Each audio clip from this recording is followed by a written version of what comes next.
ఒక విశ్వాసికి, ఒక క్రైస్తవుడికి ఈరోజు ఏం జరుగుతుందో అని 2000 సంవత్సరాల క్రితమే దేవుడు ఏం చేశాడు, చెప్పేశాడు. ఒక విశ్వాసికి ఏం జరుగుతుందని ఇక్కడ మాట్లాడుతున్నాడు. ఒక విశ్వాసికి దేవుని నమ్ముకున్న తర్వాత, క్రైస్తవుడుగా నువ్వు ఉన్న తర్వాత, క్రీస్తుని వెంబడించిన తర్వాత నువ్వేమవుతావు తెలుసా? మనుషులు నేనేం చేస్తారో, ద్వేషిస్తారో, తర్వాత ఏం చేస్తారో, వెలివేస్తారో, నిందిస్తారు. ఇంకా చూసారండి, ఇవన్నీ జరుగుతున్నాయంటే ఈరోజు జరుగుతున్నాయి.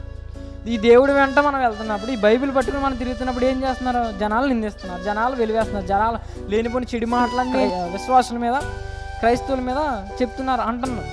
అలాంటప్పుడు దేవుడు అన్నాడు, ఇవన్నీ మీకు వస్తున్నాయా? మీరు ఎవరో ధన్యులు. నిమిత్తం ఈరోజు దేవుని నిమిత్తం మనల్ని ద్వేషించిన, దేవుని నిమిత్తం మనల్ని దూషించిన, మనల్ని వెలివేసిన, మనల్ని కొట్టిన, మనల్ని తిట్టిన, ఇంకా మన పేరు చెడ్డదని చెప్పిన, మన మీద నిందలేసేసిన, నిందించిన, హింసించిన, ఇవి ఏమి చేసినా మీరెవరో అని అంటున్నాడు దేవుడు, మీరు ధన్యులు.